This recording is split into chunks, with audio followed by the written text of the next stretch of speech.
Yo, Billyzoners! Balik lagi sama gue di Billyzone, channel paling asik buat ngupas tuntas alur cerita light novel favorit kalian. Di episode sebelumnya, kita akhirnya tahu kalau Hijri berhasil diselamatin sama Erika, dan kita juga dapat bocoran soal rahasia kekuatan kelompok Asagi. Nah, di episode kali ini, kita bakal balik lagi ke momen setelah perang besar di negara di ujung dunia. Kita bakal lihat nasib akhir Yasu dan momen perpisahan Touka sebelum mereka berangkat ke Mira. Siap-siap, karena ini bakal jadi episode yang penuh dengan momen tulus dan mengharukan.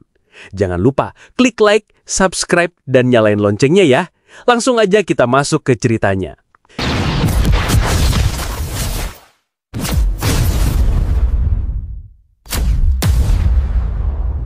Jadi, kita mulai dengan Touka dan Seras yang nemuin Yasu di ruang perawatan.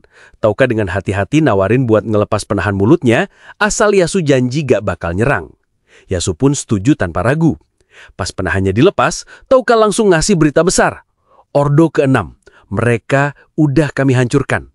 Reaksi Yasu bener-bener di luar dugaan. Dia gak seneng, gak lega, cuma kaget dan nerima fakta itu dengan tenang. Ternyata, penderitaan yang dialamin udah ngerubah dia total.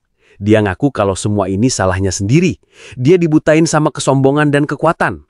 Tapi, dia juga sadar kalau sifat buruk itu udah ada dari dulu, bahkan sebelum dia ke dunia ini. Yasu yang sekarang jadi orang yang beda banget, bilang kalau dia pengen tetap hidup. Alasannya, dia pengen minta maaf, terutama ke Ayaka Sogou. Dia nyesel banget sama kelakuannya yang buruk, sementara Ayaka selalu peduli sama semua orang. Dia juga ngerasa bersalah atas kematian dua pahlawan lain, Sakuma dan Hirooka, yang dia rasa bisa dia selamatin. Dan yang paling nyesek Billyzoners, Yasu juga nyebut nama Mimori. Dia ingat gimana dulu Mimori atau Touka pernah coba nolongin dia di dunia lama, tapi dia tolak karena sombong.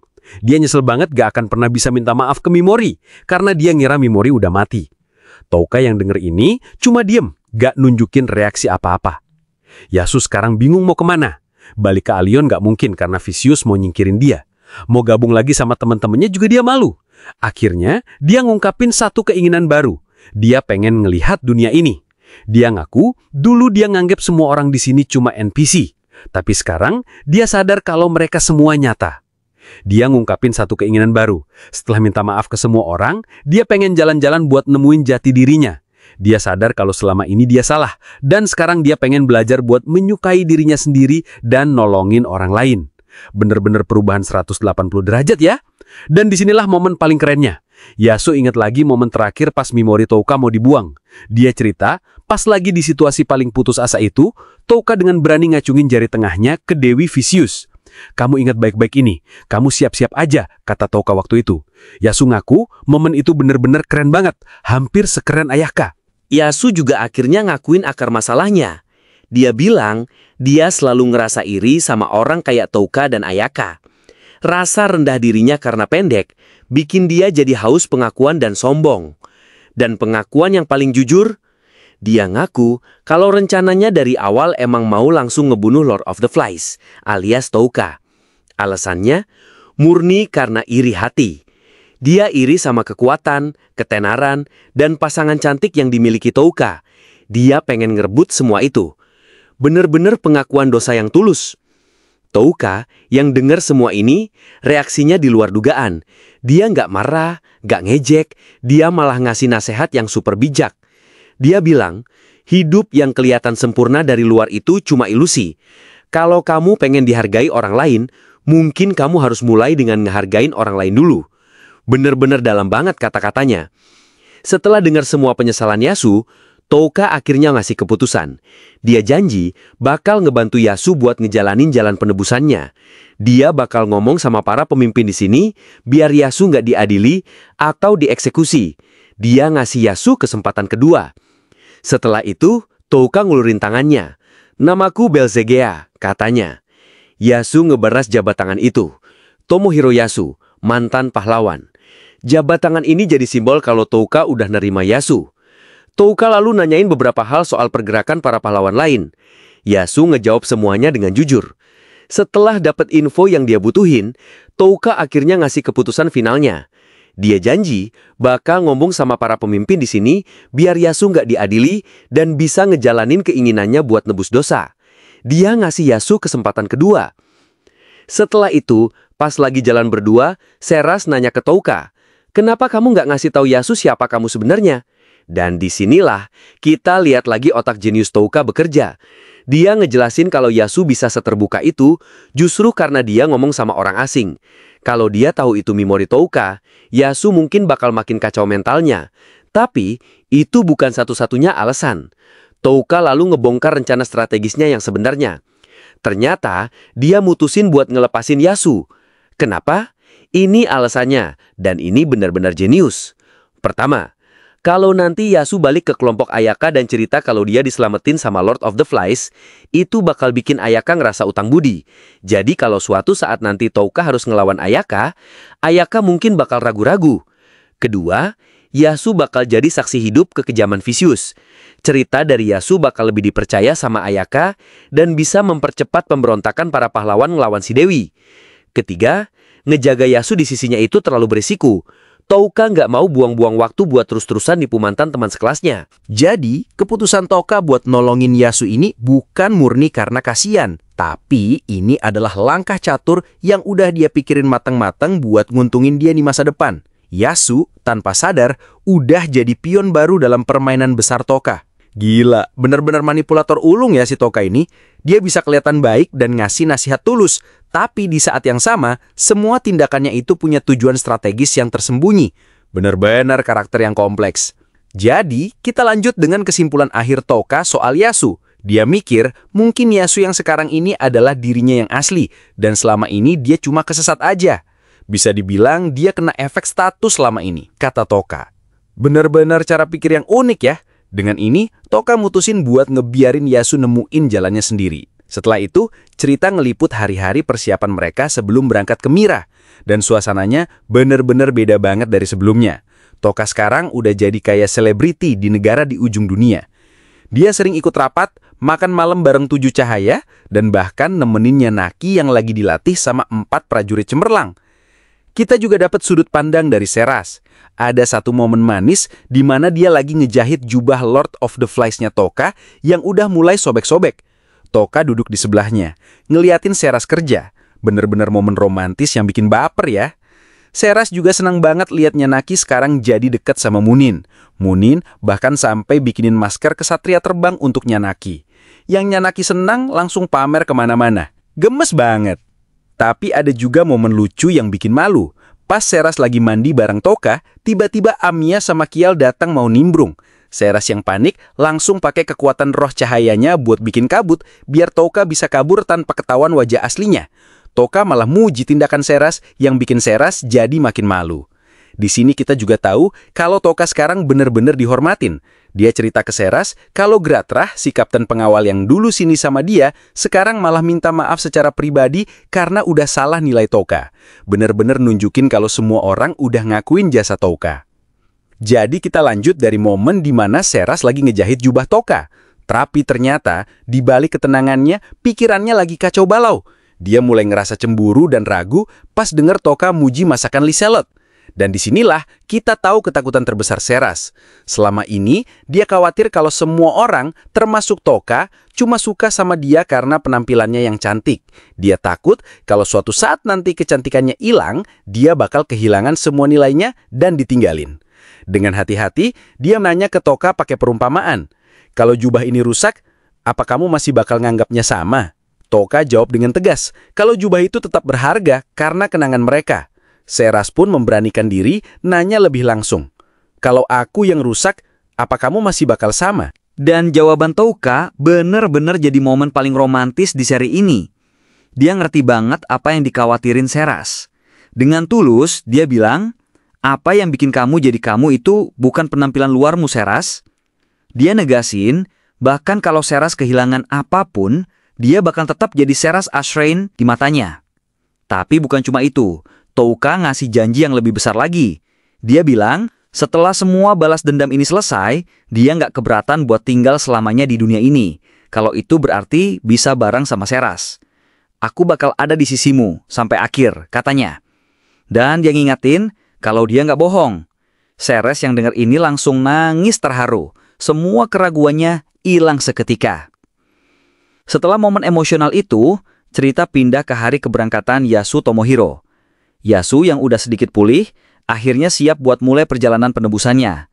Touka ngasih dia bekal dan uang, dan mereka semua nganterin dia sampai ke pintu perak. Sebelum pergi, dia nundukin kepalanya dan ngucapin makasih yang tulus ke semua demi-human yang udah ngerawat dia. Touka lalu ngasih dia sebuah liontin khusus. Liontin ini semacam paspor diplomatik, biar Yasu bisa jalan dengan aman di wilayah Mira. Yasu bilang dia mau jalan-jalan ke utara buat ngeliat dunia dan nebus dosanya. Setelah ngucapin salam perpisahan sekali lagi, Yasu pun ninggalin negara di ujung dunia, memulai perjalanan barunya sendirian.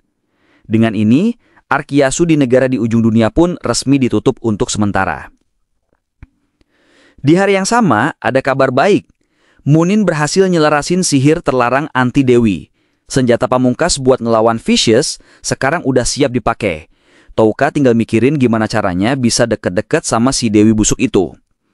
Beberapa hari kemudian, tibalah waktunya buat Touka dan kelompoknya berangkat ke Mira. Momen perpisahan sama Nyaki bener-bener bikin nyesat.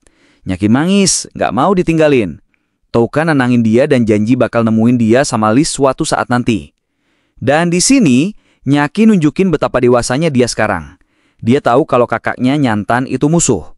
Dengan berat hati, dia ngasih izin ke Touka buat ngebunuh Nyantan kalau emang diperlukan demi keselamatan Touka. Bener-bener momen yang dalam banget. Touka yang dengar ini jadi makin terharu. Dia sadar, nyelamatin anak-anak kayak Nyaki dan Liz itu adalah caranya buat balas dendam ke masa lalunya yang kelam. Kebahagiaan mereka adalah kemenangan pribadinya. Touka dan Seras lalu ngibur Nyaki, bilang kalau mereka mungkin bakal mampir lagi setelah urusan di Mira selesai. Pigimaru dan Slay juga ngasih salam perpisahan yang emosional ke teman baru mereka. Ternyata yang nganterin rame banget. Semua pemimpin, dari Raja Zek sampai 4 prajurit cemerlang, datang buat ngucapin selamat jalan. Suasananya bener-bener anget. Raja Zek dan Gratra ngucapin makasih yang tulus. Nico janji bakal jadi lebih kuat. Kill bercanda sama Seras, minta diajarin strategi lagi nanti. Amiya ngucapin makasih karena Touka udah ngelindungi mereka. Dan Gio, meskipun canggung, minta maaf karena udah ngerepotin dan janji bakal terus latihan. Ini nunjukin betapa dalamnya ikatan persahabatan yang udah kebentuk di antara mereka semua. Kita juga lihat momen perpisahan antara Munin dan Fuji, si cewek berambut perak yang ternyata juga bisa pakai sihir terlarang loh. Hubungan mereka udah kayak ibu dan anak. Momen ini sampai bikin Touka jadi inget sama keluarga angkatnya sendiri. Dan tentunya ada percakapan terakhir antara Touka dan Lisolot. Lisolot sekali lagi minta maaf karena udah nyerahin negosiasi ke Touka. Touka nenangin dia, bilang kalau dia juga punya kepentingan pribadi di Mira. Terus, Touka mulai ngegoda Lisolot lagi soal gimana dia sekarang jadi lebih jujur. Kamu cantik loh kalau lagi jujur sama perasaanmu, kata Touka. Yang tentu aja langsung bikin Lisolot marah-marah malu. Di tengah semua itu, Touka sempat bergumam kalau suatu saat nanti bakal seneng kalau bisa jalan-jalan bareng Lisolot. Tapi dia juga sadar, Lisolot dan Nyaki itu terlalu baik buat ikut di jalan balas dendamnya yang kelam. Akhirnya, setelah semua salam perpisahan, Nyaki pun ngebuka pintu perak. Touka sempat mikir, tempat ini udah terlalu nyaman buatku. Dengan itu, rombongan Touka, Seras, dan Munin pun berangkat, memulai petualangan mereka baru ke Kekaisaran Mira. Gimana Billy Zoners? Bener-bener penutup ark yang manis dan memuaskan ya? Kita lihat gimana Touka yang datang sebagai orang asing, sekarang pergi sebagai sahabat yang dihormatin sama satu negara. Semua karakter udah dapat perkembangan yang luar biasa, dan ikatan di antara mereka jadi sangat kuat. Tapi kata-kata terakhir Touka soal tempat ini terlalu nyaman itu juga jadi pengingat kalau misi utamanya, yaitu balas dendam, masih belum selesai. Sekarang babak baru udah dimulai. Apa yang bakal nunggu Touka, Seras, dan Munin di Kekaisaran Mira? Gimana pertemuan mereka nanti sama Kaisar Zen dan kelompok Asagi? Tulis semua prediksi kalian di bawah ya. Ini benar-benar akhir dari satu babak dan awal dari babak yang baru. Jangan lupa like, share, dan subscribe channel Billy Zone biar kita bisa terus ngikutin petualangan mereka. Sampai jumpa di episode berikutnya. Sebelum kita akhiri videonya, Mimin mau ngucapin terima kasih dari lubuk hati yang paling dalam. Apresiasi tertinggi buat para Billy Zoners MVP yang udah jadi anggota premium dan ngedukung channel ini lebih dari sekedar nonton. Shout out sebesar-besarnya untuk Diabolos 696, Putra, Nadira Putri, Safi ID, Sohib Kacong, Wawan Gunawan, Doni Angriawan, Kunci Android, Wasdani Arfan, Ryan Uchiha, Heri Yento, Viang Hunol 1, Halvi Ramadan, Wahyu JJ, Muhammad Ruslan, Dart Zeon, Muhammad Pahri, Agus Jair, Ronaldo, Elwin Makassar, Faisal Outlet, Reza Zer, Alfi Fadilah Alfidru, Merakis Channel, Prema, Shemidun, dan Puspita Resi. Kalian luar biasa! Jujur, dukungan kalian benar-benar jadi bahan bakar utama yang bikin Mimin makin semangat. Nah, pasti banyak yang nanya, Min, apa sih untungnya jadi anggota premium? Jawabannya simple guys. Jadi yang pertama tahu, kalian bakal dapat akses awal ke semua video pembahasan Hazurewaku terbaru. Gimana caranya? Gampang banget. Langsung aja klik tombol gabung atau join yang ada di bawah video ini. Cuma dengan 4 ribuan aja, serius, lebih murah dari segelas kopi saset, kalian udah bisa nikmatin semua episode lebih cepat dan jadi bagian super penting dari perjalanan Billy Zone ke depannya. Eits, buat kalian yang belum gabung, jangan khawatir, Mimin tetap sayang sama kalian semua. Kalian tetap bisa nonton semua video pembahasan ini kok, cuma rilisnya 1 minggu setelah para anggota premium. Jadi semua pasti kebagian cerita. Yang beda cuma kecepatannya aja. Yang langganan dapat jalur VIP, yang gratis tetap bisa nikmatin di jalur reguler. Terima kasih udah nonton, sampai jumpa di episode berikutnya.